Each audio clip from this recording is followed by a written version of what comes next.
dia hendak menguji keadilan seorang itu, menguji kekuatan ingatan dia.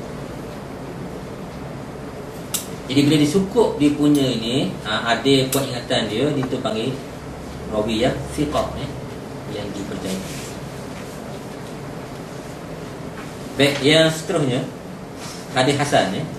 Hadis diriwayatkan oleh seorang yang bersifat adalah dia adil, mana tidak, bukan jenis orang yang dituduh menipu, bukan orang yang buat dosa besar dan buat dosa kecil, mengekali dosa kecil, tetapi kurang kuat dari ingatannya berbanding dengan orang yang hadis sahih. Itu saja, bukannya dia jenis orang pelupa sangat, tapi nak bandingkan dengan orang ni tadi jauh hebat orang tu, tapi dia ni kurang ingatannya.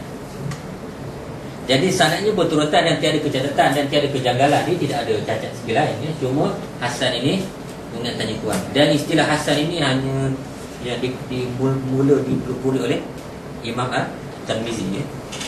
Dia dah menggunakan istilah hasan, hasan gharib, hasan sahih, macam-macam gaya. Beza sahih dengan hasan ialah orang yang meriwayatkan itu ingatannya kurang sedikit berbanding dengan orang yang ada yang sahih. Itu saja situ bezanya.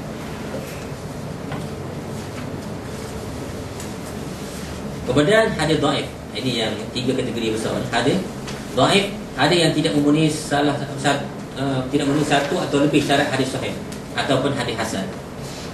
Sama ada dia tidak adil ataupun ikatan dia tak kuat, ataupun ada keganjilan ataupun ada kecederaan, ada ilah, ada sakit, ada perkara yang tak kena dalam hadis ini, maka hadis dia jadi hadis dhaif. Dhaif ini boleh berlaku pada sanad dan boleh berlaku kepada matan. Macam kita kata tadi lah, sama ada mauquf. Mauquf ni apa dia mauquf ni?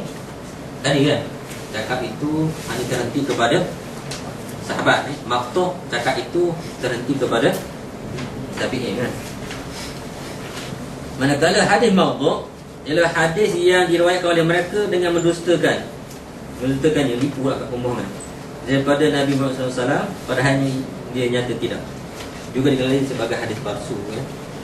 Dia mawdu' ada mula lah, yang tidak ada dia sanad itu direka-reka je, yang memang dia ini bukan datang daripada Nabi Muhammad SAW. Ada pertanyaan?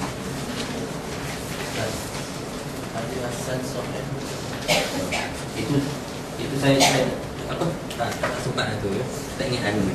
Itu televisi punya apa? Punya istilah dia lah. Hasan sahih, hasan gharib. Mungkin dia punya apa, hasan tapi dia sahih bandingkan hasan yang gharib. Saya tak perasan secara jelas dia punya istilah itu.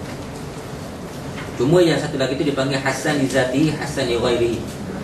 Itu jelas itu ya, hasan li zati, dia sendiri itu memang hadis hasan.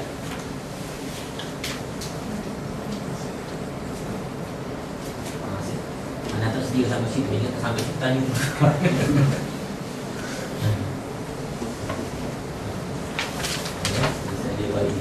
Ini boleh berlaku ya. Maksud gini, ada hadis tu memangnya hadis hasan. Contoh hadis talabul ilmi fariidatun ala kulli muslim. Apa darjah hadis itu? Kita baca hadis tu lah hadis hasan li ghairihi. Talabul ilmi tu paling kuat dia boleh pergi lah. Talabul ilmi hadis hasan li ghairihi dari sudut sanadnya. Betul tak? Hadis itu bukan salah makna dia, tapi kenapa dia tiada daripada hadis-hadis yang lain. Menuntut ilmu siapa nak nafikan menuntut ilmu adalah satu kefarduan. Tetapi hadis ini secara bizat dia ni sungguh talabul ilmi fariidatun ala kulli muslim ialah hasan li ghairihi. Dia bukan hasan sungguh sahih dah, tetapi dibantu oleh hadis-hadis yang lain dan juga ayat Quran. Memang pun menuntut ilmu memang fardu pun. Kita dengan kita keliru kan, maknanya betul, tapi segi disiplin dia punya apa, sanad dia tak buat apa, tak bercomel. Tapi dibantu oleh orang lain, dia jadi naik hasan li ghairihi. Dia jadi hasan kerana ada orang lain membantu dia. Ada hadis-hadis yang lain membantu agar dia punya makna. Contoh lah, Macam tadi juga. Habis dah situ. Ada lagi sini. Ada lagi kan? Apa dah? Ini ada beberapa yang bagus. Saya sambung dia. Hadis mutawatir dan hadis ahad. Mutawatir ialah hadis yang diriwayatkan oleh sejumlah besar rawi yang pada adatnya mustahil mereka berkumpul dan bersepakat berdusta. Dan hadis ini dikatakan dia seimbang setiap generasi. Ada setengah mengatakan bahawa hadis mutawatir ini contohnya 4 orang ke atas. Tapi dia tak boleh ini, dia tak boleh membuat. Dia paling kurang seimbang kalau 4 setiap generasi tu. 4 perawi meriwayatkan hadis itu. 4 sampai ke atas 4. Tapi kalau ada 4, 5 ada 1 pula. Jadi hadis ahad. Dia mesti seimbang. Ada setengah kata maknanya maksudnya kata satu jumlah yang mustahil mereka ini berdusta. Jadi hadis mutawatir ni tak banyak. Yang banyaklah hadis ahad. Ada ahad dia tak sampai syarat yang mutawatir. Macam hadis kita baca tadi innamal a'malu binniyat itu pun hadis ahad. Sebab umur di situ dia seorang sahaja. Jadi hadis ahad.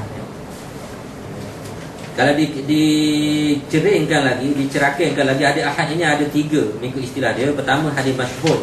Masyhur ni kalau dia 3 orang meriwayatkan. 3 tu hadis masyhur.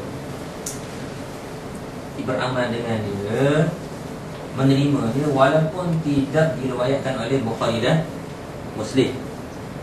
Dan kita tidak boleh meninggalkan untuk beramal dengan dia kerana alasan taklid imam. Kalau kita nak ikut imam kita dapat dia tu dan juga kerana kita kata dah ijma' macam ni. Faham maksudnya? Maksudnya bahawa bila hadis sahih kita kena beramal dengannya. Walaupun diriwayat oleh mana-mana imam, walaupun bukan imam Bukhari dan Muslim, dan tidak boleh beralasan kerana kita mengikut imam. Itu pendapat. Ini pendapat yang saya. Sebab apa? Sebab rupanya kita rasa macam ni macam tak ada mazhab lah. Tidak kan? Sebab semua mazhab itu biasanya Imam Syafi'i ke Imam Malik kan kata iza sahih hadis bahwa mazhabi. Bila sahih hadis itu pada kamu itulah mazhab. Sebab tak semua Imam Malik ni dia yang tanya yang pembukaan hadis ni, orang dulu tak jumpa, bukan semua orang tak jumpa semua hadis. Jadi Imam Malik kata mungkin ada hadis yang aku tak jumpa. Imam Hanafi kata mungkin ada hadis yang tak jumpa. Mungkin semua hadis, bukan semua hadis yang aku jumpa. Bila kamu jumpa hadis tu hadis sahih berlawanan dengan pendapat aku, ikutlah hadis itu.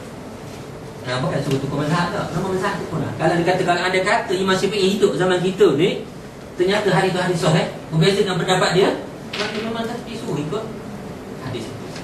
Jadi tidak ada kecelaruan ya. Contoh dah tak ada. Dia tak sampai situ lagi. Kali dah kena sedia. Tak dapat nak Tak sembahyang. Tak sembahyang Tak sembahyang. Sebab ya. Betul macam itu. Yalah, mana macam tu lah.